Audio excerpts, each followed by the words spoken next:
Pra tudo ter sentido é preciso uma conversa. Está entrando no ar, suturando ideias. Está entrando no ar, suturando ideias.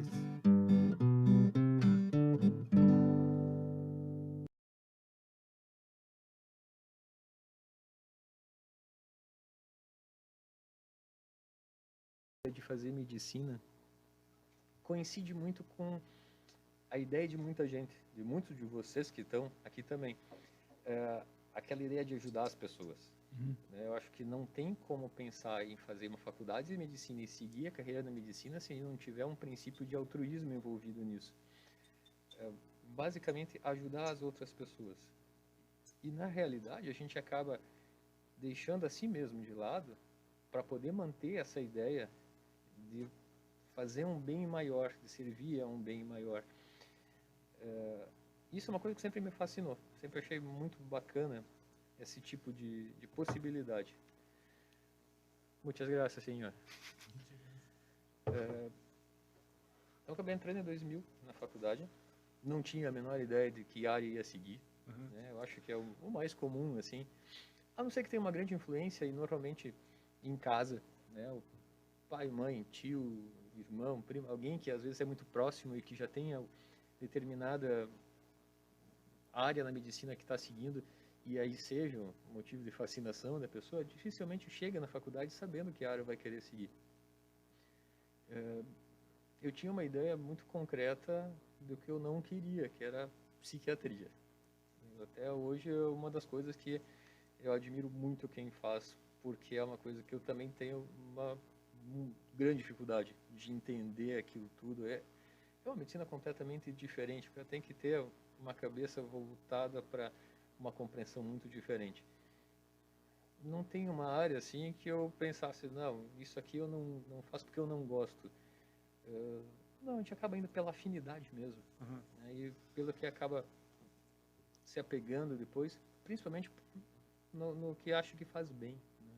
No que entende com mais facilidade. Eu saí da faculdade, então, 6 anos depois, em 2006, e trabalhei um tempo em... Desculpe. Oh, minha Siri manifestando. Tá desculpada, Siri. E acabei entrando na residência 1 ano e meio depois. E aí fui fazer, então, cirurgia cardíaca. Por quê? Eu gostava muito de cardiologia. Mas não me imaginava só atrás de uma mesa, num consultório, só fazendo clínica. Mas teve algum professor que te inspirou, que você tinha Na aquele... verdade, assim, na minha faculdade não tínhamos cirurgia cardíaca no currículo. E no estágio de cirurgia, acompanhando cirurgias gerais, a gente estava vendo 18 colecistectomias em sequência e no intervalo de uma dessas eu fui espiar a sala do lado e estava rolando uma cirurgia cardíaca. E eu achei fascinante aquilo, sensacional, aquele monte de material, um monte de gente. Fui lá ver o que eles estavam fazendo e aí eles me mandaram embora da sala. Aí eu fui depois atrás, quando acabou a cirurgia, do cirurgião que estava lá e perguntar que cirurgia que era aquela, porque tive a impressão que tinha alguma coisa se mexendo lá.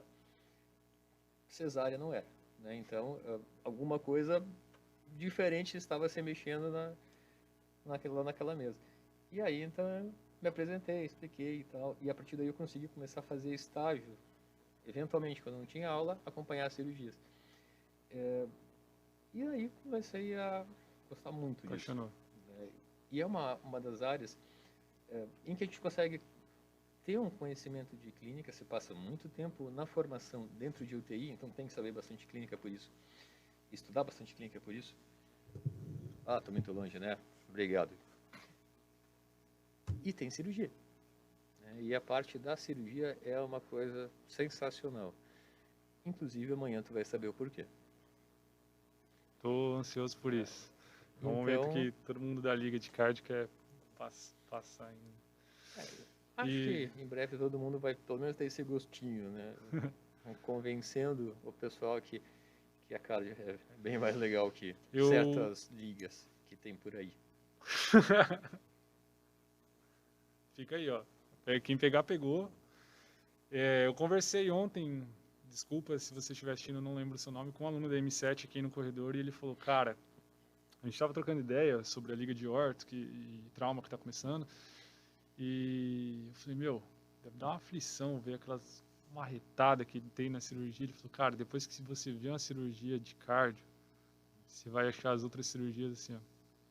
Não vou, a opinião dele, cada um tem a sua opinião. Assim como a minha área até agora de preferência é a psiquiatria, o revés.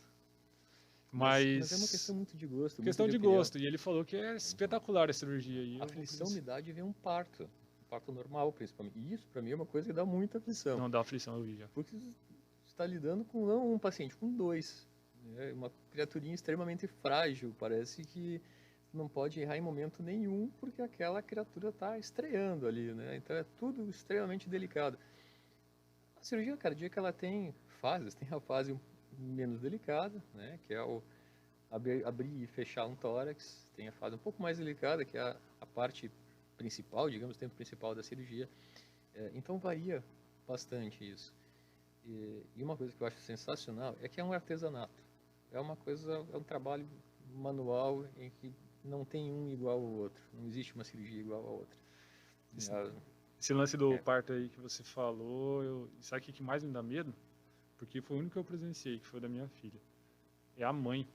Porque naquela hora lá a mãe tá com dor e eu tentava fazer carinho na Thaís, cara.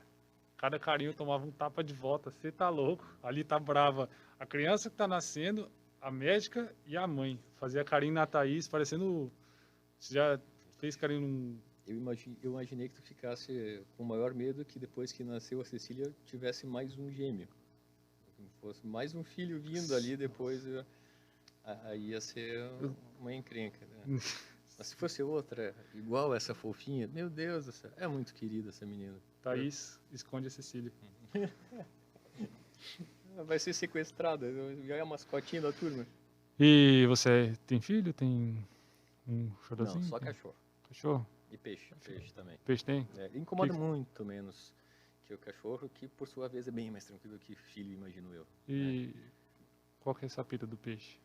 Tem um aquáriozão na sua casa? Não. Você falou que ia roubar a Cecília. Não, são bem tranquilos. São dois peixinhos pequenos que se dão bem com o cachorro. Tá tudo em harmonia. Bem sossegado. Entendi. Vamos ver alguma coisa do chat aqui. 3 pessoas. Está abaixo o áudio do Thales. Já acertamos. Tá. Grandes emoções, né? A Vitória Jensen. Assim, não sei. Grandes emoções na cirurgia do prof. Sim, a Vitória conseguiu acompanhar quase a cirurgia toda, foi bem legal. Quase? Quase. Ela perdeu uma partezinha bem pequena, mas aí depois ela estava lá presente de volta. E o que foi? Deu uma queda de Acho um que processador? Ela curtiu uma parte e aí depois deu um tempo. Acontece. Falando nisso, já passou por algum perrengue cirúrgico, não no sentido do paciente em si, mas já de mal-estar e estar no meio da operação e ter que... Já. Principalmente na residência. Quando estava na residência, a gente tinha um volume assim absurdo de trabalho. Então, a gente acaba não cuidando tão bem quanto deve. Crise de cólica renal durante uma cirurgia. Louco. E às vezes não tem mais ninguém. Então, já aconteceu. Mesmo depois da residência... acabei já passando assim, agora faz um tempo, nada de problemas assim, mas não só por uma questão assim de saúde, né? Às vezes está lá numa cirurgia, falta luz, né? No meio de uma anastomose principal ali no tempo principal, acaba faltando luz. Até o gerador entrar, às vezes leva vários segundos.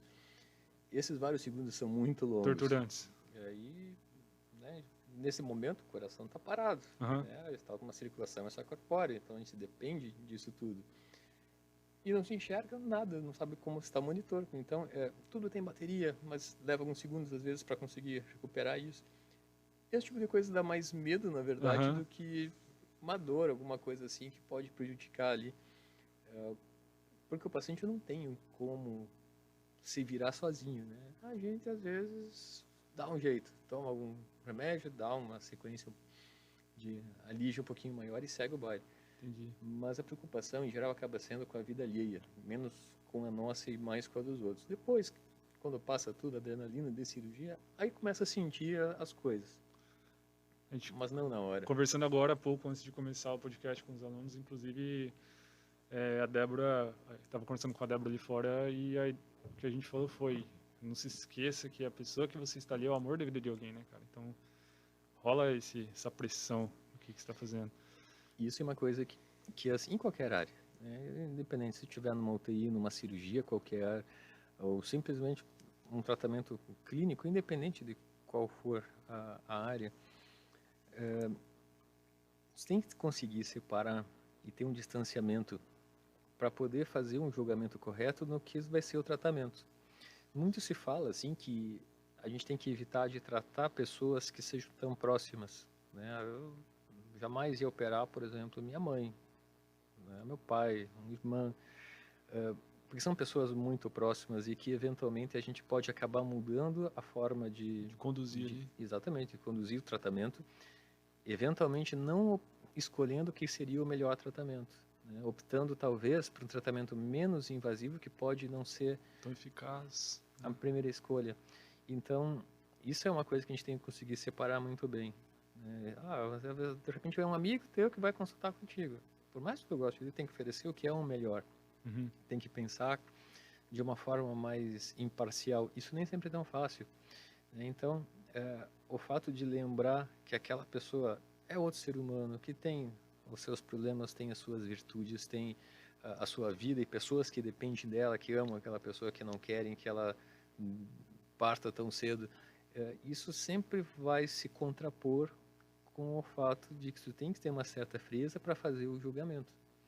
Não pode se emocionar durante uma cirurgia pensando que aquele paciente tão jovem de repente tem o seu filho pequeno e que é uma cirurgia tão grave que pode ficar sem a presença do pai. Isso não pode ficar ocorrendo no momento em que você está lidando com uma coisa tão séria. Mas também não pode ficar tão distante a ponto de ter essa frieza. Tem que ser e não frio, mas ter pôr o esse coração, né? Exatamente. E isso é uma coisa que é moldada. Não é uma coisa que todo mundo chega já sabendo. É uma coisa que, com o passar do tempo, é um tipo de sentimento que vai sendo desenvolvido. Não é algo implícito que a gente nasce com isso. Mas durante a faculdade mesmo, a gente vê tanta coisa, tanta história, tanta situação, que não tem como passar isso em branco. Vai acompanhar muita gente. Histórias tristes, histórias felizes, e é o que a gente faz. E Thales, dá pra chegar em casa e separar assim, ou aconteceu por exemplo, aconteceu alguma coisa no seu plantão ou no seu trabalho ali, você consegue deitar a cabeça no travesseiro e desligar para descansar, para estar disposto no dia seguinte, ou é inevitável nessa carreira você não levar o trabalho para casa? Gostaria de conseguir separar também, não consigo. Não tem como separar completamente assim. Quando você trabalha com algo que lida com emergências, com pacientes mais críticos, em qualquer área que seja, sempre vai ter algum paciente que está sob a sua responsabilidade. E aí, então, aquele paciente pode precisar de uma intervenção a qualquer momento, uma intervenção que seja mais invasiva ou simplesmente uma decisão clínica.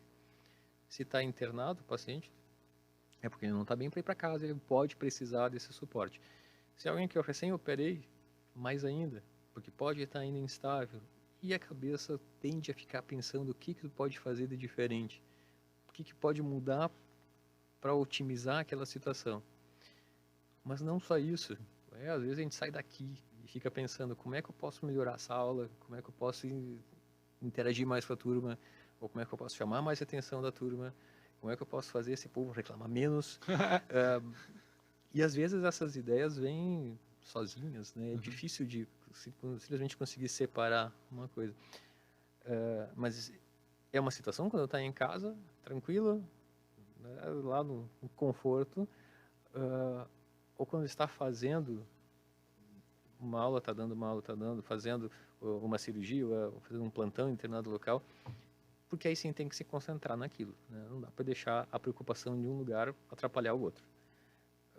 Mas às vezes a gente se permite, né, que o trabalho interfira um pouco mais no momento ali, no lazer, né?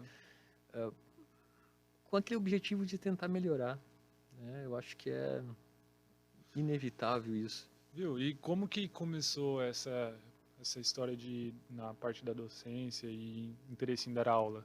Sempre teve esse interesse em vou seguir a parte de cardiologia e dar aula ou E caiu de eu paraquedas? sempre gostei de dar aula, na verdade, porque antes de entrar na faculdade, eu dava aula de inglês para criança. É um negócio muito divertido. 1, 2, 3, e eu É do não sei daí depois. assim, a musiquinha do ABCD e por aí vai, né? E eu achava muito legal aquilo. E aí depois eu comecei a dar aula para crianças um pouquinho maiores e hoje para crianças bem maiores. Não em inglês, né? Na faculdade. Quando foi chegando essa possibilidade, eu comecei a achar muito legal, né? A professora Juliana acabou me convidando e daí ela queria tentar me convencer a dar aula e eu tentava convencer ela de que ela não precisava me convencer, que já estava tudo certo. Eu só queria saber quando que começava e do que eu ia dar aula, porque eu tinha achado sensacional que para mim era uma baita oportunidade. O fato de estar aqui é uma coisa que nos motiva a estudar também. E é muito bacana a gente rever assuntos que às vezes faz tempo que não vê, mesmo fisiologia. Por mais que a gente vê determinadas situações no dia a dia, quando vai estudar de novo aquilo, e a gente tem que saber muito mais do que viu a primeira vez para poder ensinar, porque as perguntas podem vir de qualquer tipo e não dá para simplesmente ficar assim, pá, não sei, acho que isso aqui é uma coisa que eu tenho que ver mais. Não, a gente tem que dominar o assunto que vai ensinar. Já neguei outras disciplinas justamente porque não me sentia tão confortável de dar, por não conhecer tão profundamente certos assuntos. Mas a proposta inicial era anatomia e fisiologia e isso é uma coisa que a gente lida todo dia, então Sim. achei muito bacana. E o aluno é como se fosse um bebê, né? Uma criança em formação. O que você falar para ele vai... Sim, alguns são. De forma literal. Não, tu tá falando nesse sentido. Não, mas é que assim, os alunos em geral estão muito abertos a aprender, né? Se estão aqui é porque querem aprender isso. Eles estão vendo uma coisa muito diferente do que é o ensino médio, o ensino fundamental. Aqui estão literalmente aprendendo uma profissão. E não é um curso técnico que vai fazer uma única coisa, aprender a fazer lá aquela manobra, aquele produto e pronto. É uma gama imensa de possibilidades. E aqui a gente começa assim, desde a base, e começa construindo todos esses degraus de possibilidades até conseguir definir para onde de fato vai querer ir. Então, o fato da pessoa já estar disposta a aprender é uma coisa que ninguém consegue barrar essa entrada de conhecimento. Se a pessoa não quer aprender, não vai ter jeito de ensinar de forma nenhuma. Agora, se ela quer aprender determinada coisa, não tem quem segure isso também. O Hilton Clemente falou, já teve até aula com o capacete do Darth Vader. Também. Ouvi dizer que isso é verdade. Procede isso daí? É verdade. É verdade? Pois é. Mas... eu lembro desse dia. Faz um tempo. E por que eu nunca vi isso? Porque tu não teve essa aula ainda. Tem aula do Star Wars aqui? Praticamente. Mas é um assunto bem específico. Vamos chegar lá. Esse semestre ainda. Você que está acompanhando aí, que chegou agora, se você quiser conversar aqui com o Thales, trocar uma ideia, só mandar aqui no chat que a gente está lendo, interagindo. E isso daqui não é uma entrevista, é um papo. Copiamos o flow. E não vai ser uma entrevista meio que Marília Gabriela, né? Eu converso com ele, não vai ser isso. Nós vamos levar a conversa onde for e até onde o seu horário permitir. Não tem plantão? Não tem mais nada? Não, bem sossegado. Falando em plantão, você atrasou para chegar aqui por estar na UTI? Uma intercorrência hoje que a gente acabou tendo. Ela pode ser citada ou por motivos éticos? Sim. Não, a gente só evita de falar o nome do paciente, né? O importante é nunca expor o paciente. O paciente tem a sua autonomia. A gente está numa fase que tem muitos casos críticos e, sobretudo, como é a lotação praticamente de todas as UTIs com casos pós-Covid. E foi uma coisa que todo mundo teve que estudar porque é novidade. Não é uma coisa assim, eu não tive que estudar porque eu não lembro. Não, ninguém sabia nada disso. É novidade. Foge completamente de tudo que a gente vinha tratando até então. Meus alunos sabem, quem não foi aluno ainda vai acabar sabendo também, eu faço bastante plantão de UTI, além de cirurgia cardíaca. Então, convivo muito dentro de UTI com pacientes críticos também. Esses pacientes pós-Covid, eles têm os graves mesmo, né? Quem de fato precisa de um suporte de UTI, essa história toda, acaba fazendo uma disfunção respiratória importante, acaba sendo entubado, faz uma infecção generalizada, né? Então são casos bastante graves. E eu fui um paciente que tinha uma indicação de instalação de ECMO, é um tipo de circulação extracorpórea, um sistema que a gente desvia o sangue, oxigena e devolve o sangue por fora do paciente, muito parecido com o que a gente faz na cirurgia cardíaca, só que com outra finalidade. E o paciente fica lá na UTI mesmo com o aparelho funcionando, e isso pode ficar quanto tempo for. Um mês se precisar, mais até. E ultimamente a gente tem tido muita dificuldade de conseguir este aparelho. Os não tão poucos que existiam estão todos em uso. E tem muitos pacientes que poderiam ser beneficiados, mas a indicação é bem específica, ela tem que ser bem precisa e no momento certo. E um paciente que a gente tem na UTI e estava já aguardando pela indicação que já tinha, o pessoal nos alertou, hoje, final da tarde, chegou o aparelho, temos disponível. Um paciente melhorou, puderam tirar o aparelho de determinado paciente e aí trouxeram para cá esse maquinário todo e nos permitiram, então, essa possibilidade de instalar um ECMO nesse paciente. E isso não tem hora.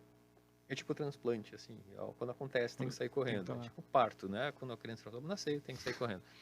E esse foi o motivo do atraso hoje. Né? Então, mas deu tudo certo? Sim, tá maravilhoso. É sensacional, o efeito é praticamente que imediato, a melhora de ver o paciente oxigenando melhor, uma pressão melhor. Isso realmente funciona muito bem, desde que tenha indicação e desde que seja no momento certo.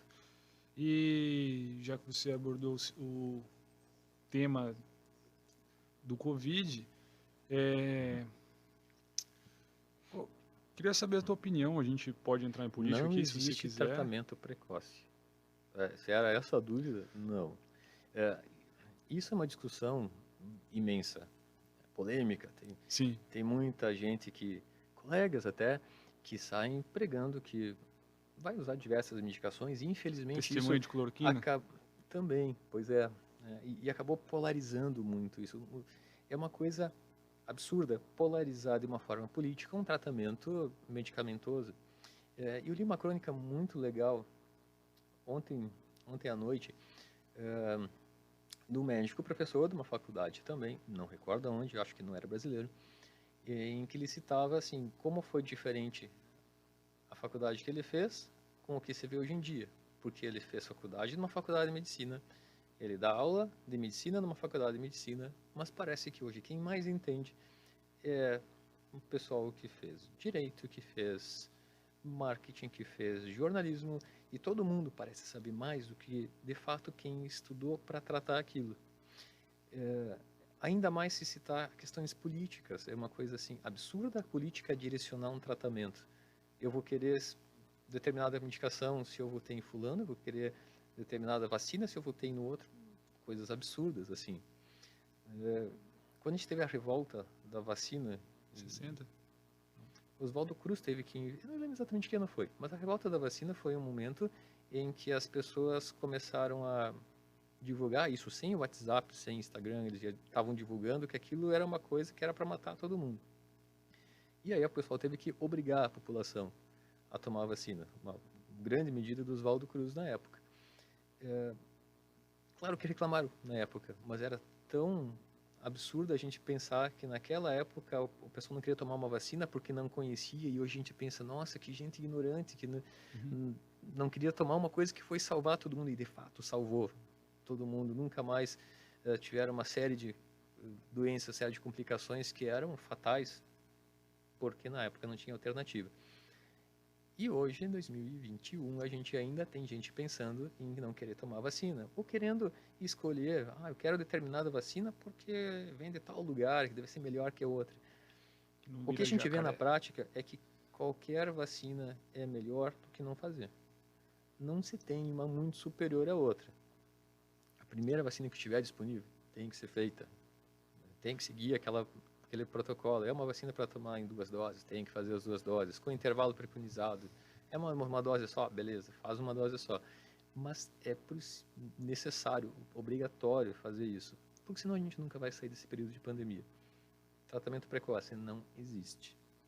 Tem gente que acaba cedendo à opinião do paciente. Já vi muito disso. Paciente que chega já querendo determinada medicação, porque não consegue comprar sem receita. Já me pediram várias vezes, não, quero lá cloroquina, quero tomar azitromicina. Não é assim.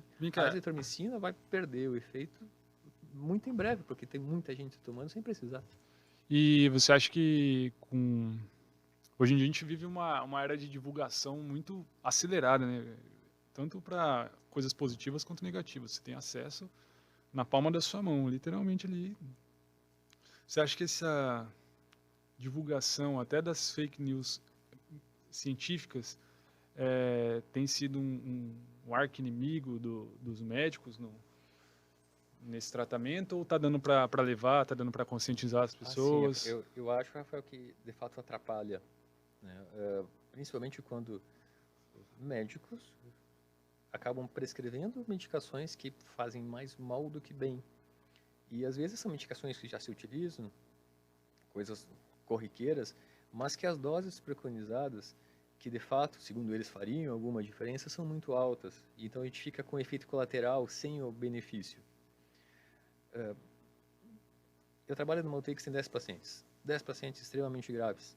Todos os 10 estão bastante graves. Todos pós-Covid, com complicações pós-Covid. Houve um momento em que os 10 acabam rodando, uns melhoram, outros infelizmente têm desfechos desfavoráveis, mas houve um momento em que o que me chamou a atenção é que os 10 tinham relato de ter tomado todas essas medicações que as pessoas espalham como sendo algo mágico que vai prevenir ou que vai ser um tratamento precoce. Não previne, não é um tratamento precoce, não funciona para isso. Prevenção é cuidado, higiene, uso de máscara, álcool, onde for, o isolamento.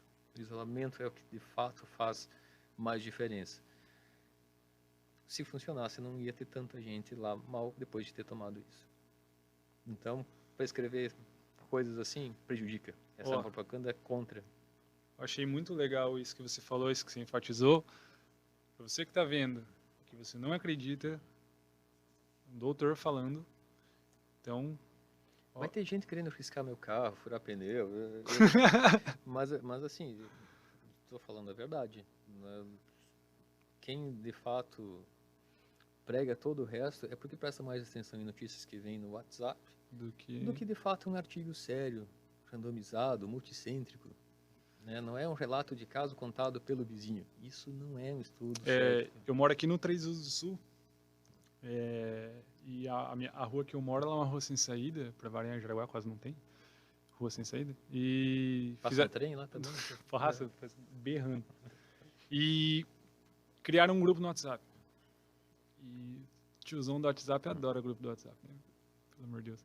E aí, cara, esses dias chegou uma mensagem lá, o cara falando: o único jeito que a gente vai salvar, todos os médicos estão prescrevendo e não sei o quê. Cara, até Anitta estão agora divulgando no WhatsApp. E aí eu sempre fiquei quieto, assim, mas dessa vez a Thaís já olha pra mim balançando a cabeça, porque ela sabe que na hora que eu pego pra digitar, nossa, dá até ler. E aí ela falou, nem esquenta. Daí eu falei, não dá.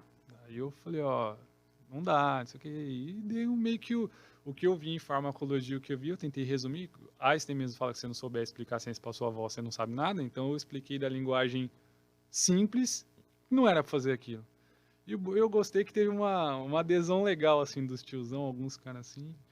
Mas é importante, eu acredito, que nós, como estudantes de medicina e futuros médicos, nosso papel de promover saúde, eu acho que a gente poderia até desconstruir alguns argumentos dos nossos familiares, porque aonde eu vejo que está acontecendo a cagada? É na minha família.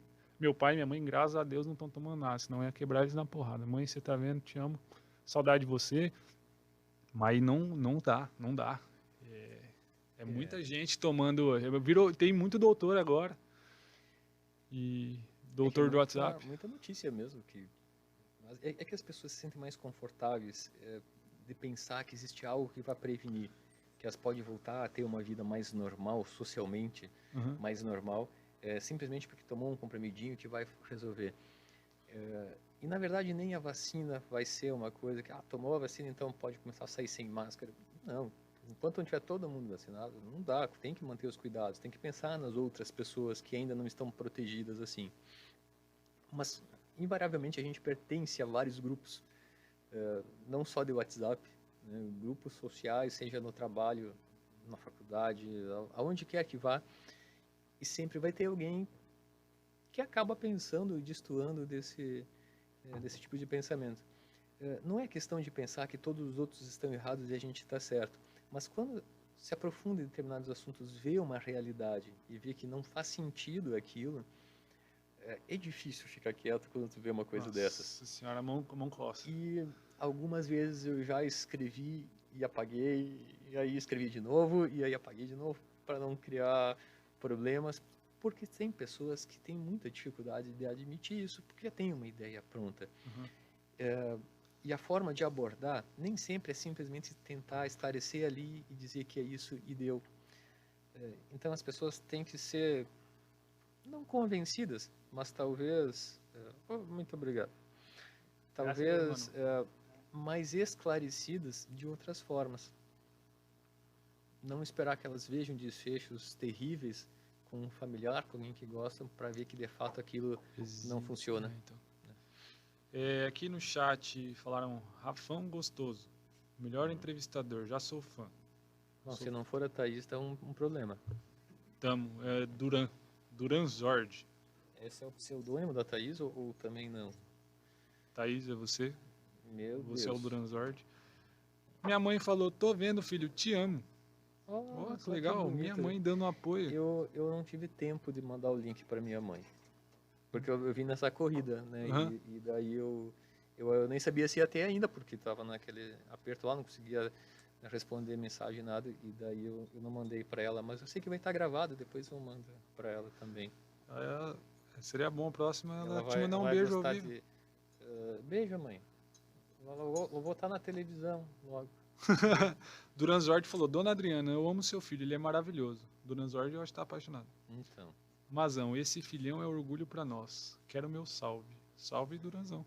Olha só, que legal. Bonito isso. Interagindo. Se você tiver alguma dúvida médica ou da vida pessoal, estamos à disposição. Vamos fazer aqui sem filtro. Tem alguma dúvida, Antônio?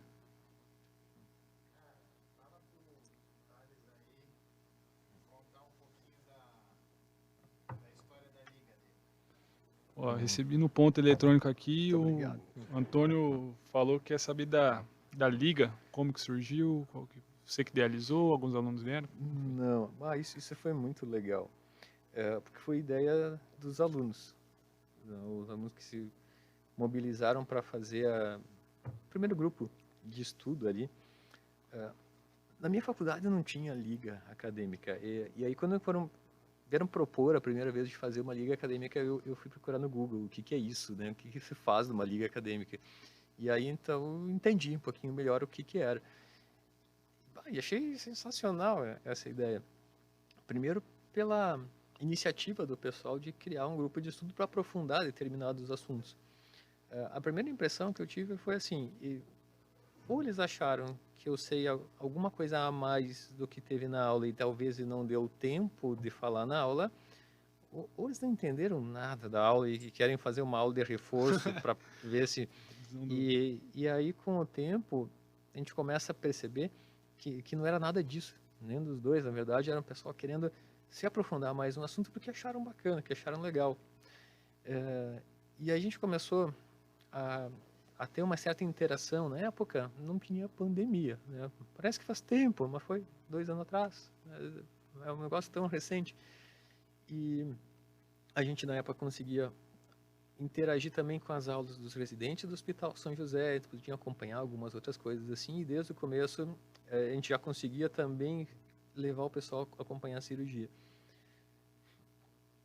Então, a gente teve, assim, um crescimento exponencial no primeiro ano já, porque a gente conseguiu, no primeiro ano da Liga, fazer um simpósio nesse mesmo auditório.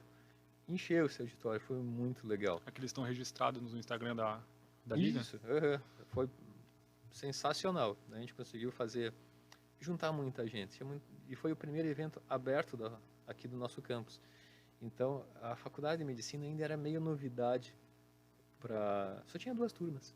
Né? Então, era meio novidade ainda para a cidade. Uma coisa que as pessoas ainda estavam descobrindo que existia. E foi o primeiro evento em que veio gente de outras faculdades. E aí o pessoal começou a ver a estrutura toda que a gente tem aqui. Como é uma coisa que, de fato, oferece uma condição de aprendizagem muito melhor. Eu fiz a minha faculdade, eu fiz na Federal de Pelotas. Gostava muito de lá, acho que tive uma ótima formação lá, mas a estrutura não dá para comparar com a que a gente tem aqui. Né? As faculdades federais, em geral, têm excelentes pontos positivos e algumas deficiências. Mas aqui, a estrutura que tem é difícil de comparar com alguns outros lugares. Né? A gente tem muitas facilidades. O anatômico, principalmente, é uma coisa que se destaca demais. Né? O laboratório de cirurgia, que agora tu já conheceu bem também, é sensacional. É claro que tem muitas outras tão boas quanto, mas aqui é a minha casa agora, então eu tenho que valorizar o que eu estou fazendo, que eu acho uma estrutura muito boa. Mas voltando à Liga, deixa eu só terminar para não te interromper depois. Então a gente conseguiu fazer esse simpósio, que foi muito legal. E a partir dali, eu acho que motivou também a gente a criar outras ligas que foram surgindo depois.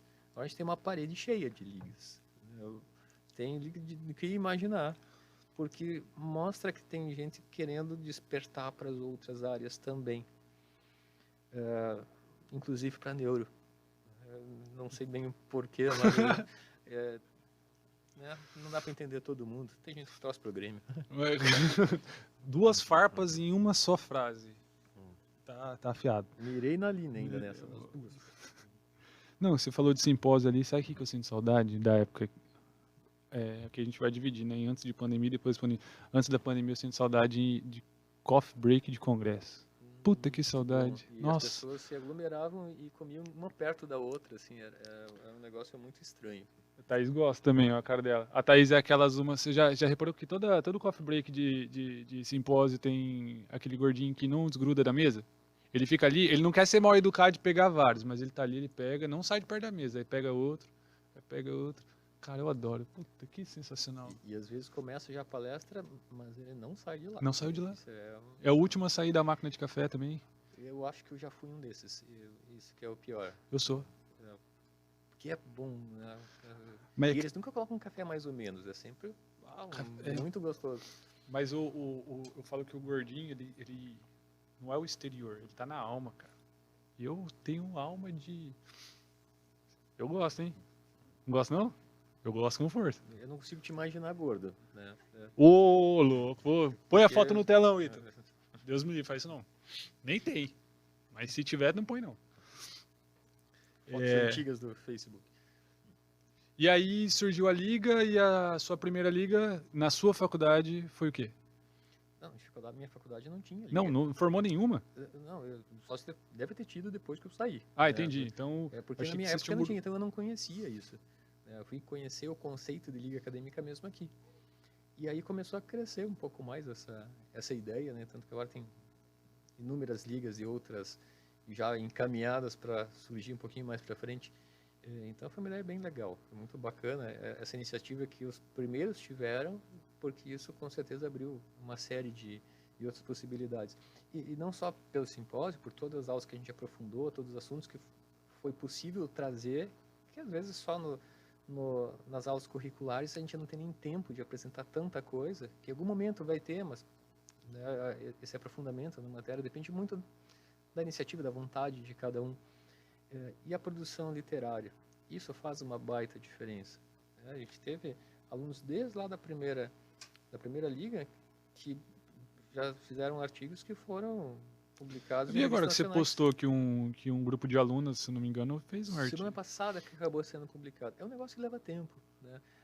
Demorou para ser produzido, demorou para ser aceito, e depois que é aceito demora para ser publicado, mas uma hora chega. Né? Mas é legal, e aí Em um momento vira currículo. pode Tudo que até é currículo futuramente ser apresentado isso em um congresso ou em algum Sim, simpósio. sim, com É, certeza.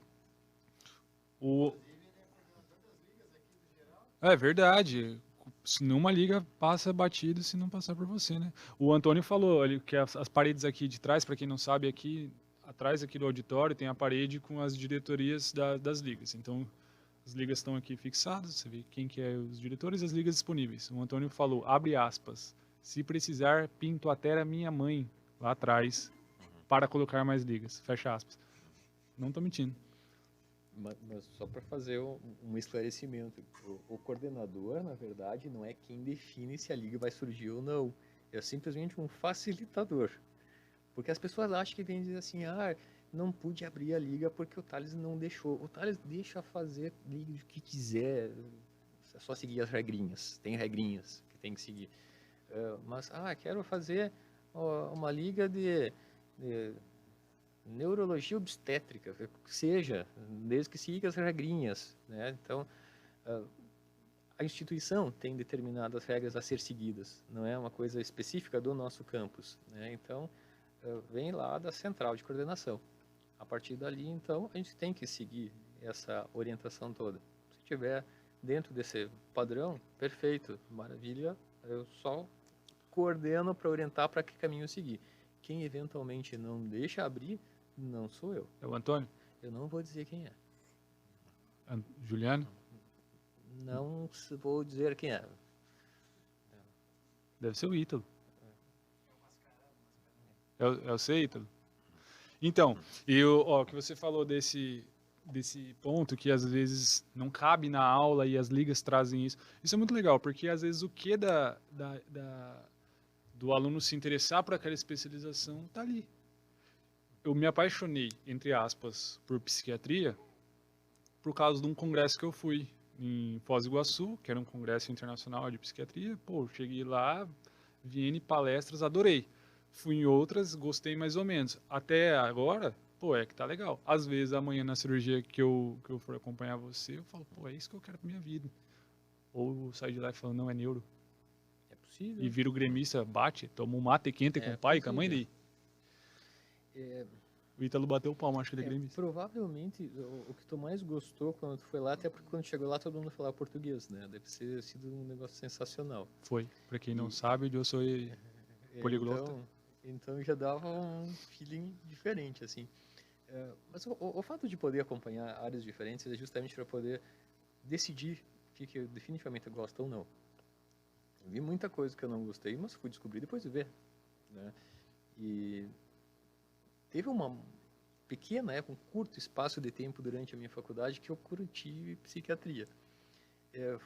Depois passou, mas foi um pequeno momento assim, porque era legal. Tem coisas que são apaixonantes, né? A gente fazia estágio no hospital psiquiátrico e histórias fantásticas lá. Mas aí depois, assim, é muito legal, mas que talvez para a vida inteira não seja assim tão divertido, né? Porque isso vai ser a tua vida. Porque, independente da área que tu escolher, você vai ter um modo de vida que vai se direcionar àquilo. Não tem como pensar assim, eu vou continuar tendo a vida que eu tenho hoje, mesmo depois de formado, fazendo aquilo que eu vou fazer. Não, a vida vai se direcionar ali. É muito diferente de qualquer outra área. A medicina acaba sendo muito imersiva.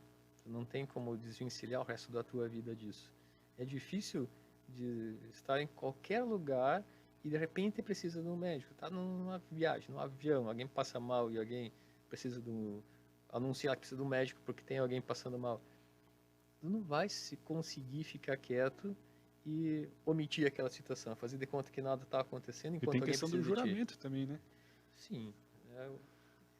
Tem muita gente que acaba talvez não levando tão a sério o juramento de Hipócrates, mas é um texto bonito. Como aquilo é marcante na vida. E todo mundo faz esse juramento na medicina, na sua formatura. E é um negócio que deve ser seguido. não é exagero, não é romantizar a profissão, mas é um negócio muito bacana, porque te dá uma certa responsabilidade que é legal de ter. Saber que não só ter o dever, mas ter o direito também de ser responsável por determinada pessoa se ela estiver precisando. Houve uma época em que eu tinha no meu carro um kit de primeiros socorros. Não naquela época que era obrigatório. Que era obrigatório, né? Eu tinha um pouquinho mais legal, um pouquinho mais elaborado. Antes de vir morar aqui em Jaraguá, eu morava em Criciúma. Eu operava em Criciúma e Tubarão. Então fazia essa viagem, pelo menos entre as cidades ali, uma viagem de 1 hora mais ou menos na 101, umas 3, 4 vezes por semana. E quando fica muito tempo na estrada, tu vê muita coisa. Vi com muita frequência acidente. E várias vezes eu parava para atender. Porque com uma certa frequência, não sei se era azar, azar do paciente, era eu o primeiro que chegava, porque tinha acontecido alguma coisa. Então, umas 4 ou 5 vezes nesse tempo, eu acabava presenciando algo que recém tinha acontecido. Moto que caía, carro que batia, gente que era atropelada. E aí, então, eu comecei a deixar no carro lá um kitzinho com luva, tinha algumas pequenas coisas diferenciadas além disso. Algumas drogas injetáveis também. É uma coisa que pensa assim, vai que precisam. E se acontecer um acidente que seja, no meio da cidade, está passando ali, não tiver um bombeiro ali perto, um SAMU ali, dá aquela coceira na mão assim e pensa, vou encostar aqui, vou tentar fazer alguma coisa. Sobretudo se tu sabe o que fazer, se está acostumado a atender algo assim, se fez parte da tua formação o atendimento do paciente crítico. Sem menosprezar qualquer outra área, mas isso é uma coisa que se tu vai fazer atendimento de trauma, qualquer direcionamento mais cirúrgico, acaba chamando um pouco mais a atenção, isso de querer fazer um primeiro atendimento, e isso a gente vê que faz uma diferença grande. Hoje em dia eu já não levo mais assim no carro, porque eu não viajo tanto também. Mas volta e meia já aconteceu de ter que parar, esperar que seja conforto para a pessoa ali, esperar chegar ao SAMU e dizer para ela, fica tranquila, é só uma perna que quebrou. E pior que isso que você falou, de nós que estamos acostumados já, porque tá no seu cotidiano e tudo mais. Eu que não estou no meu cotidiano, eu não tenho experiência alguma de primeiros socorros, assim, efetivamente. Outro dia eu estava na pizzaria, um motoboy foi fazer a manobra na frente, caiu. Eu quis ajudar, mas a minha experiência aqui boa, fiquei só assim. E aí, cara? Você tá bem? Não, mentira. Eu troquei ideia com ele pra saber se ele tava consciente ou não, mas você fica. Caralho, o que eu vou. Perdão. Caramba, catapimbas, o que eu posso fazer? E a gente não fica nesse anseio, né? Eu acho que a gente começa a, que nem você falou, uma imersão que é ascendente. Eu acho que a medicina é um modo de vida, e se tu tens esse sentimento de ver acontecer alguma coisa assim, já te dá vontade de intervir para tentar ajudar, isso é um sinal de que tu está no caminho certo. Não creio que alguém que tem esse mesmo tipo de pensamento vá se arrepender de fazer essa vida acadêmica dentro da medicina, independente do que for fazer depois. Entendi. Hoje é um episódio piloto, porque nosso primeiro convidado, o Dr. Thales, cirurgião, cardiologista, nós estamos entrando na reta final. Se você quiser fazer a sua pergunta, é agora, ou nunca, ou no próximo programa com o próximo convidado. Primeiro episódio e ainda se atrasa, né? Não, atrasou para ter mais história. Para ter... Também. Eu não sabia bem, né, o que a gente ia conversar, então eu tive que gerar conteúdo. Exatamente. Basicamente. Exatamente. E estamos indo. Muito bem. Então, se você tem alguma pergunta para fazer, manda aqui no chat, eu estou com o chat aberto aqui na minha mesa. Se você quiser vir na próxima edição, vai estar aberto ao público aqui com quantidade limitada de pessoas por motivos óbvios. Se você quiser fazer sua pergunta aqui, vai ter uma caixinha de perguntas em determinados momentos, nós vamos trazê-la.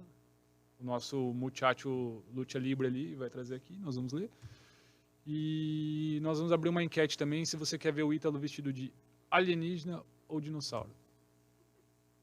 Isso é importante votar, tá? Então, se você quiser vir a próxima vez, você está convidado. Aqui é o Projeto Piloto, nós estamos entrando na reta final. Deixa a sua mensagem aqui. E é isso. Vamos continuar aqui. Doutor Tales.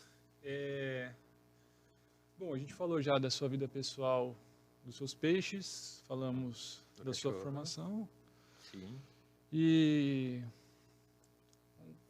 umas perguntas assim, mais leigas, até porque eu sou um estudante leigo, sou um estudante com uma inteligência limitada, conversando com o mago dos corações. Extremamente Conta limitado também, meu Deus. Oi? Também extremamente limitado. Meu Humilde, Deus, nosso querido Grêmio, perdão, em sim, Colorado. Sei, ato falho. Conta, o Hilton falou. Ó, Daniele Fracanábia mandou uma dica de ouro para levar para a vida acadêmica. Verdade, Dani, isso aí é... O Thales filosofou muito aqui, mas de coração foi tudo muito válido para você que é da medicina ou não, se você conseguir converter isso para sua vida, isso é extremamente importante, porque nós brincamos aqui, mas o papo é sério. Beleza? Conta, o Wilton falou, o Wilton Clemente, conta um perrengue na época de internato e residência. Diversos. Muitos.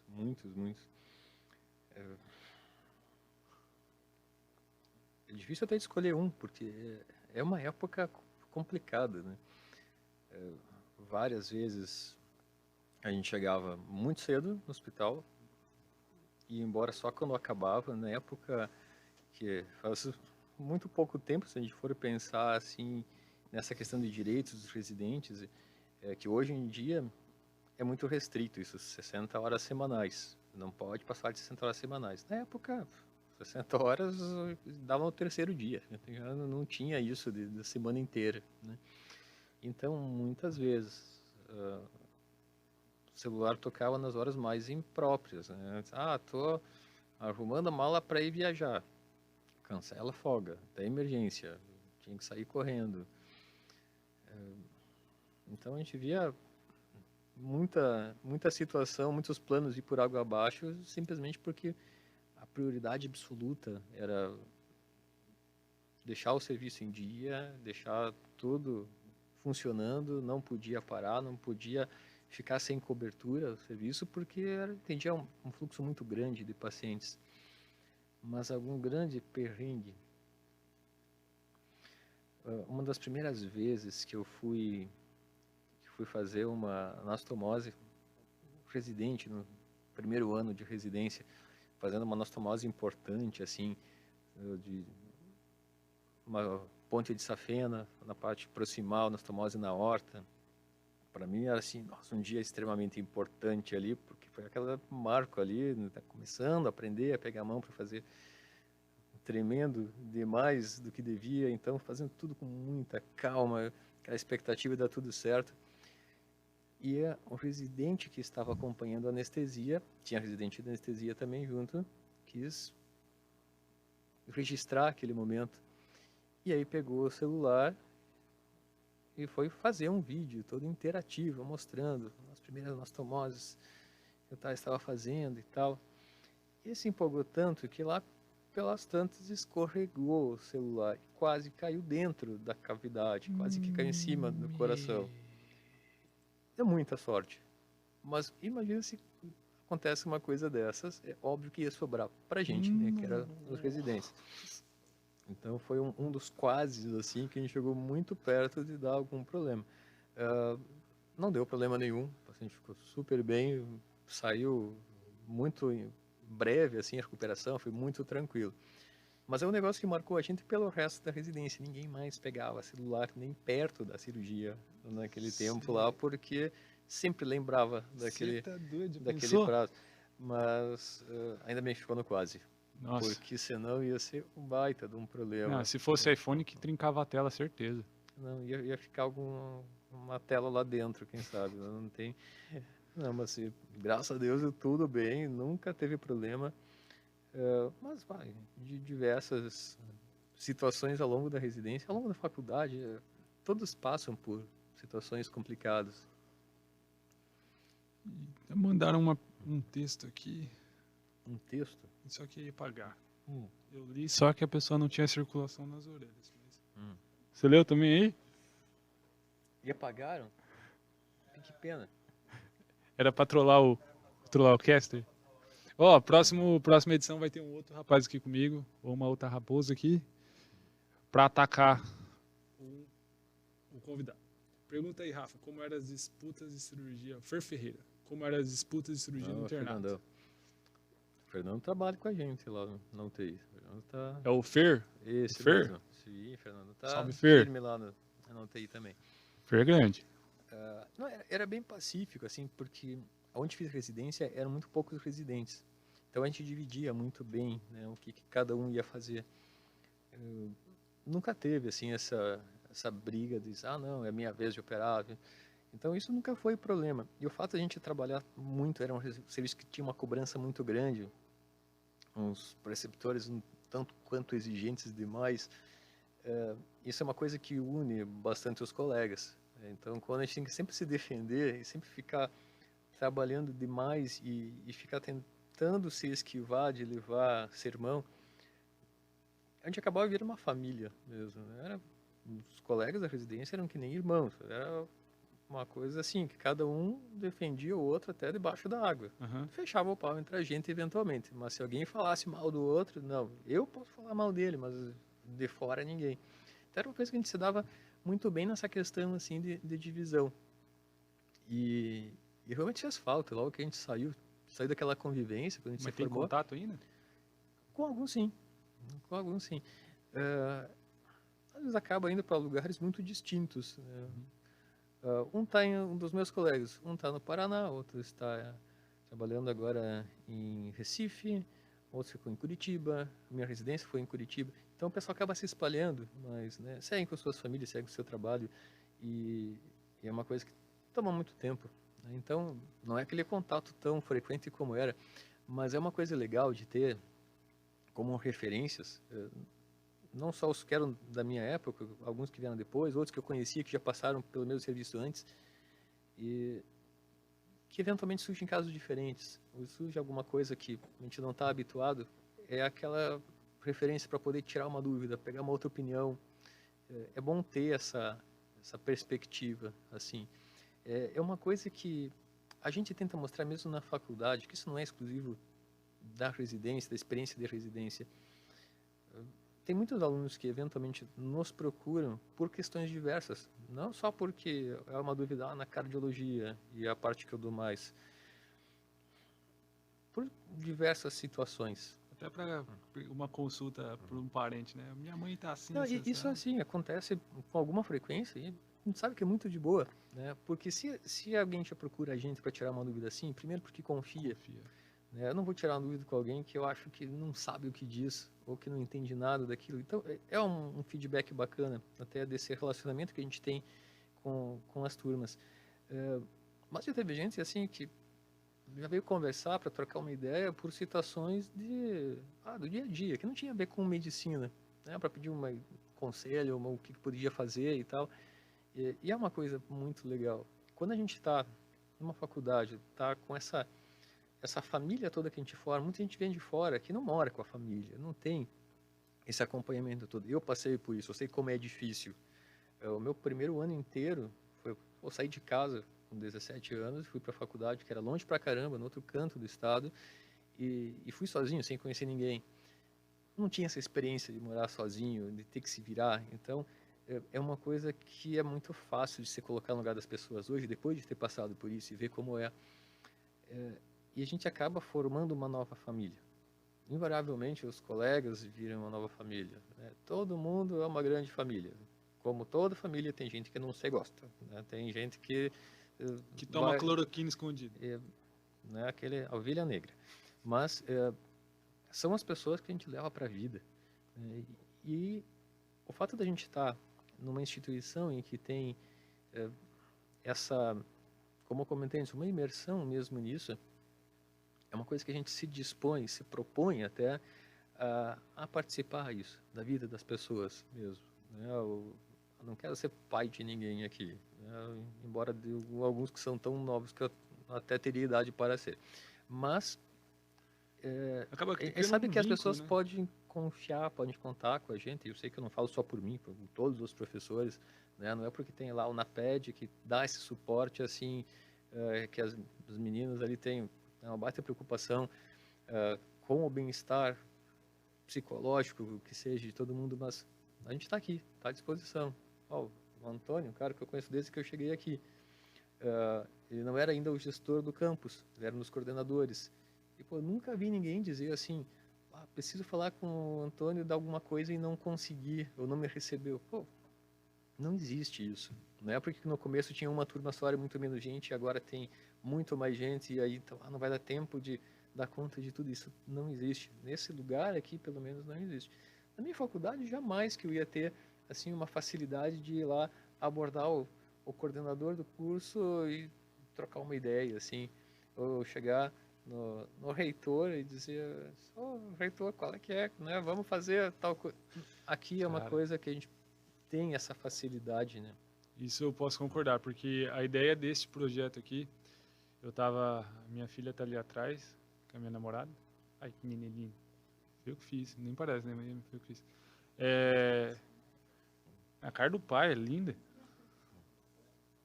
E eu tava na aula de sutura com você, então a gente altera pra ficar com a Nenê. Eu fui pra aula, na hora que eu saí eu fiquei com a Nenê, ela foi pra aula. E eu tava lá sentado com o Kindle, tava lendo, daí, pum, se a gente fizesse um podcast? Pô, o podcast tá tão em alta na pandemia, a gente precisa... Mandei uma mensagem pro Antônio, falei, Antônio, bom dia. Cara, ele não viu minha mensagem. Na verdade, ele viu, não respondeu. Deu 10 minutos, ele passou no corredor, me viu. Eu tava nas salas de estudo. Ele deu a volta e falou assim, o que você queria? Eu falei, e se a gente fizesse isso assado? Ele, cara, vamos na hora, pra cima, não sei o quê. Eu vou fazer acontecer. Daí eu falei assim, cara, acho que ele gostou da ideia, mas será que ele vai pra cima mesmo? Aí minha sertralina ali, eu já dobrei a dose, né? Porque na hora que ele falou, vamos, eu falei, meu Deus do céu, a ansiedade já começou aqui. Falei, o cara abraçou a ideia, vamos pra cima. Aí eu mandava mensagem pra ele, ele é ocupado, aí ele demora um pouquinho pra responder. Aí eu falei, meu, o cara desistiu da ideia. E o que eu vou fazer? E aí, o que eu achei muito legal é que o Antônio é acessível e ele compra as ideias boas dos alunos. Então, se você está assistindo isso daí, você é um aluno daqui da Estácio, você tem um projeto legal para a faculdade, que você vai edificar a nossa instituição e o nosso conhecimento, porque isso aqui é um diálogo que a gente acaba pegando umas informações que a gente não vê em sala de aula como uma liga, né? Não é uma liga aprofundada, mas é uma liga social. Falei bem, né? Você tem uma ideia legal, procura o Antônio. O Antônio está super aberto, cara, super acessível. E eu achei legal isso que a faculdade abraça, cara. Eu não tô puxando sardinha, não. Tem que falar porque é verdade. A faculdade abraçou muito legal o projeto e tá dando a oportunidade de gente... Eu não te conhecia. Eu vim de fora, conhecia o Dr. Tales como... Eu tinha medo. Na verdade, eu tenho um pouco de medo de você, porque... Assim, você é meio misterioso, professor. Eu nunca sei quando você tá Como brincando, assim? você tá falando.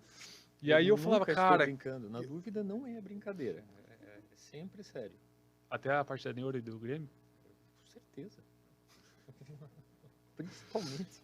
E aí eu falei, meu, vou começar a conhecer o povo aqui. E eu achei super legal. O Antônio abraçou a ideia. Cara, em um dia, eles começaram a desmontar a faculdade. Vou pegar isso daqui da anatomia, as câmeras da sala de aula. Aí o Ítalo ali, quem não sabe, o Ítalo tá ali, ele é hacker, tá? Se você vacilar, ele vai roubar a sua senha.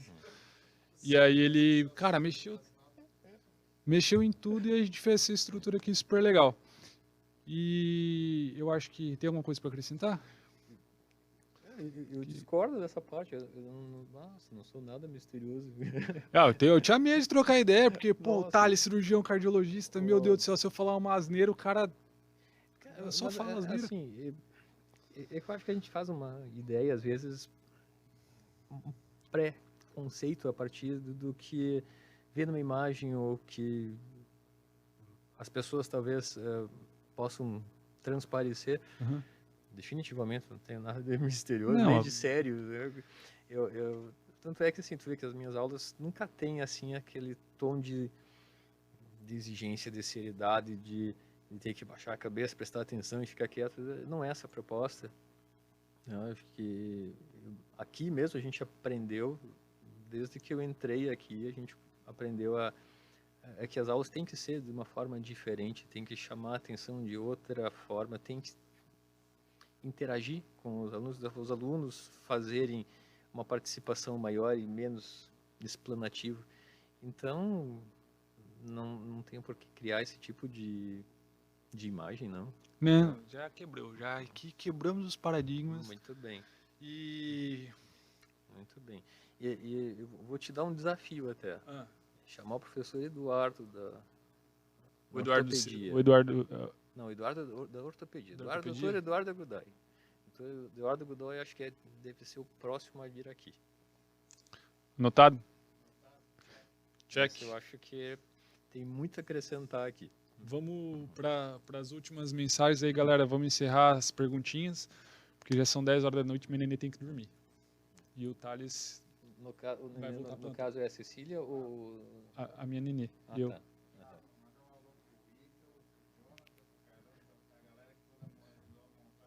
Não, com certeza. Isso aí no final já está aqui nas anotações. Sem esse povo não acontece. As últimas mensagens aqui, galera, eu vou ler para a gente poder encerrar esse episódio piloto.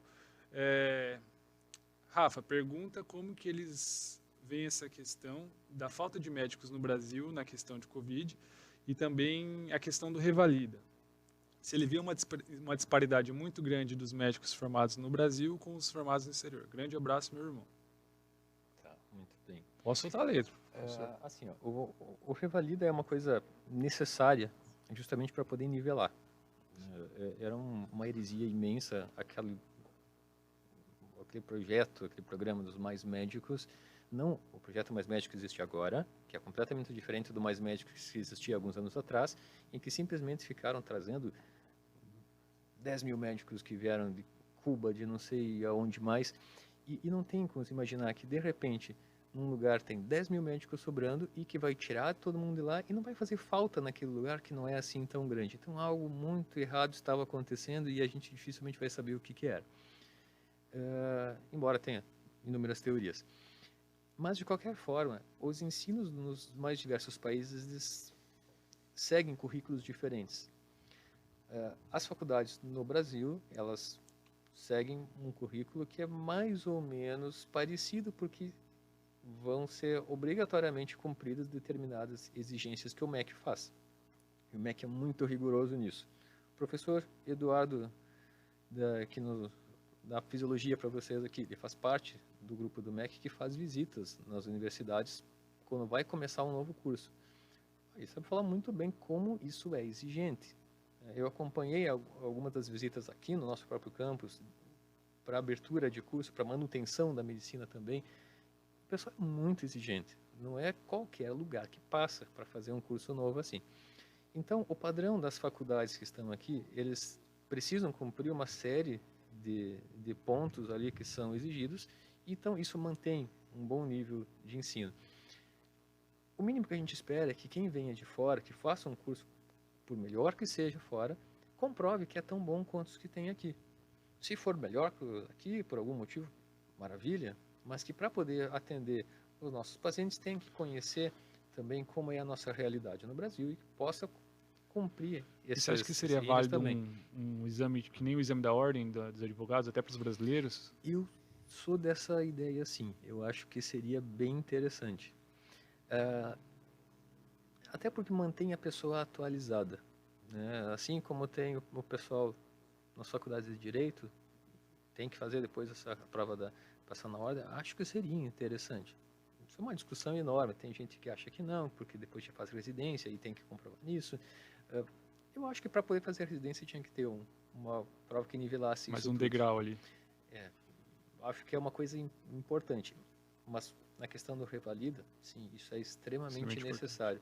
A outra pergunta era sobre... Sobre falta de médicos no Brasil na questão Covid. Então, não é que falta médico. Tem bastante médico. O que falta talvez seja uma redistribuição disso. A demanda de UTI aumentou um absurdo. Aqui em Jaraguá mesmo, a gente tem agora 3 vezes mais leitos de UTI do que tinha um ano atrás.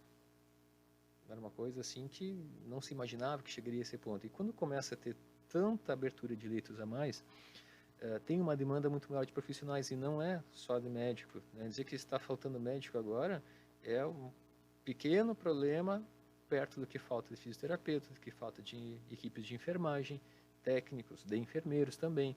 E quando alguém fala assim, porque tal lugar abriu 10 leitos de UTI, não é simplesmente o leito, não é uma cama que tem lá uma saída de oxigênio atrás, o respirador do lado. Tem que saber quem vai... Tem toda uma estrutura envolvida de pessoal. E então tem que ter médico, tem que ter enfermeiro, tem que ter uma equipe de enfermagem toda, não é só o enfermeiro, tem que ter fisioterapeuta, tem que ter nutricionista, tem que ter pessoas aptas a fazer a higiene adequada daquele lugar para manter o funcionamento adequado. Então, abrir um leito envolve muita gente. E não é que não tem médico. Talvez não tenha as especialidades que precisam para determinados locais. Não é todo mundo que, de repente, sabe manejar um ventilador. Não é todo mundo que sabe lidar com um paciente crítico. E isso é uma necessidade agora. Daqui a pouco, pode ser que a gente tenha uma epidemia imensa de alguma doença, sei lá, cutânea que seja. Vai faltar dermatologista, vai faltar gente que vai saber lidar com isso. Ou pode ter uma grande epidemia de alguma doença tropical, vai faltar infectologista. Não tem como cobrir todas as áreas da medicina simplesmente com o que está aqui, mas se adaptar. Então, eu acho que não tem falta de médico. Falta, talvez, específicas áreas para cobrir a necessidade pontual que tem agora. Se tiver uma oferta adequada de estrutura, um salário digno nisso tudo, consegue levar médico para todos os lugares.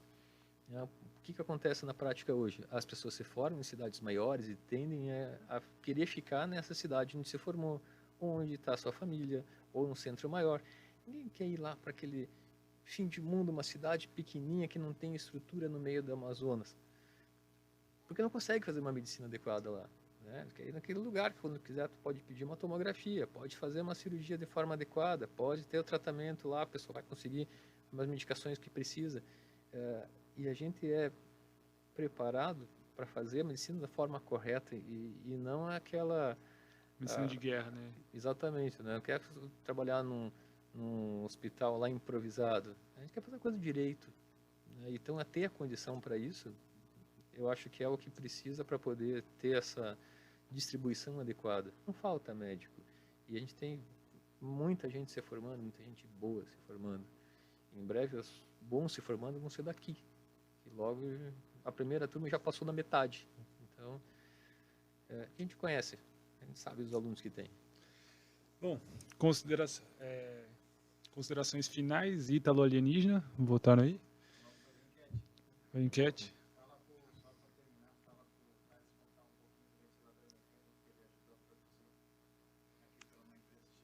Que isso? E esse assunto... Isso aí foi uma coisa legal. Nossa, então... Foi uma coisa bacana. Vou falar aqui pro pessoal que não escutou por causa do microfone. O Antônio falou aqui no meu ponto eletrônico que... O ponto eletrônico mudou de lado. É sensacional. É que eu sou ambidestro. O professor Tales participou do quê? De uma construção de ventilador mecânico? Que quando começou essa história toda de coronavírus e a pandemia, aí evidenciou uma coisa que não era a falta de médico, era a falta de estrutura. E esgotaram muito rápido os respiradores pelo mundo. Não se encontrava, mas os primeiros obstáculos para abrir novos leitos de UTI ou de emergência, o que fosse, era a falta de respirador. E aí então surgiram assim inúmeras iniciativas pelo mundo de fazer respiradores que pudessem atender principalmente a emergência e de forma mais barata. E aí uma empresa daqui, a Bold, é uma empresa que lida com trabalhava com acrílicos, policarbonatos, uma coisa que não tem absolutamente nada a ver com uma coisa assim, recebeu um pedido de doação de acrílico para a USP. E aí que estavam desenvolvendo um respirador, um modelo que era mais simples, um mecanismo mais prático para atender aquilo ali, mas extremamente eficaz e muito mais barato. Eles iam fazer essa doação simplesmente para ajudar ali naquela situação, mas e aí o pessoal correu assim, tá, mas o que eles estão fazendo que a gente não consegue fazer aqui? E eles começaram a perceber que eles tinham o know-how do negócio todo, o material que precisavam, engenheiros que eram assim extremamente dedicados e empolgados com a ideia. Era um pessoal que faziam projetos completamente diferentes e compraram muito a ideia.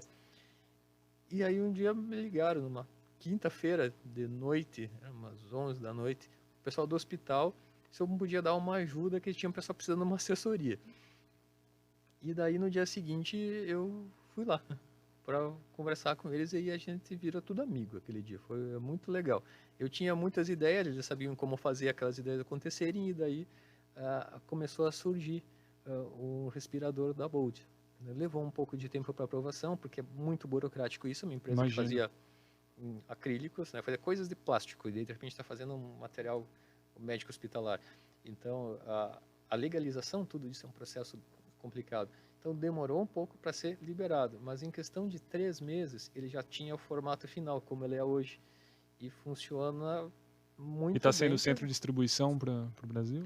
Eles já venderam para vários cantos do mundo. Nossa. Nós temos um Legal. aqui, a Bolt doou aqui para... Ai, que massa. A gente já fez até um workshop de intubação, vamos fazer outro. Que teve muita gente que quis participar do primeiro, não tinha mais vaga, encheu meio rápido, então a gente vai fazer de novo, já estamos trabalhando nisso. Foi bem bacana, aquele projeto foi marcante. É bom saber que a gente ajudou muita gente.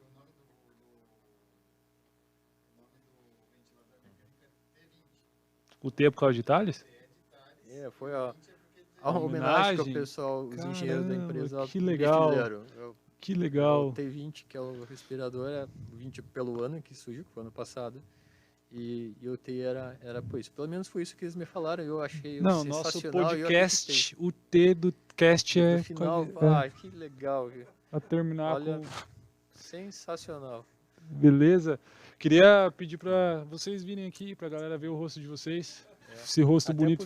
O C do cast deve ser de Carlos e o A de Antônio, né? Certeza. E o I de Ítalo. Só pode. Podcast. Vem aqui. Vem cá. Então, galera, esse aqui foi o primeiro episódio do nosso projeto Estruturando Ideias. É um prazer. Vamos colocar a máscara aqui agora. De máscara, agora tá todo mundo perto, né? Muito bem. Queria agradecer primeiramente a disponibilidade do doutor, que saiu diretamente da UTI para vir aqui trocar uma ideia com vocês. Agradecer ao Carlos, ao Antônio por todo o projeto que ele abraçou, ao Ítalo e ao Jonathan, que o Jonathan não está aqui, mas vocês vão ver ele ainda. Não, o Jonathan, você vai ver, você vai aparecer aqui de um jeito inusitado, tá? Só porque você não veio hoje. E agradecer por todo esse empenho que eles fizeram e estão fazendo por vocês, alunos. Se você tem uma ideia, se você tem um projeto para fazer acontecer, tá aqui os culpados aqui que vão fazer acontecer. Ítalo, sem ele eu não conseguiria, eu não sei instalar um microfone, sou DJ e não instalo um microfone, olha que vergonha. O Antônio colocou o peito à frente aí, e qualquer coisa que eu falei errado aqui, quem vai escutar é ele, desculpa. Se você é chefe do Antônio, ele não tem culpa, sou eu, por favor, não me manda embora da faculdade. E ao meu querido Carlos aqui, dando todo o apoio que a gente precisa, e é isso. Então, foi muito bom ter vocês aqui. O próximo podcast será divulgado, nós vamos ter outro caster, outro convidado. Tem uma sugestão do Dr. Thales. Thales, quer falar alguma coisa para a galera? Eu agradeço o convite, eu achei uma honra imensa inaugurar isso. Né? Peço desculpa pelo atraso, completamente inesperado, mas foi por um bom motivo. E, bom, tudo que a gente falou aqui, eu acho que assim, o pessoal sabe que a gente está aqui, está à disposição. Estamos aqui para ajudar e não para complicar. Isso eu aprendi muito com o Antônio, que dá esse exemplo todo dia. Beleza? Então é isso, galera. Que vocês estejam sempre 12/8. Tamo junto. Depois vai estar no YouTube também. Muito bem. Tchau, tchau. Valeu.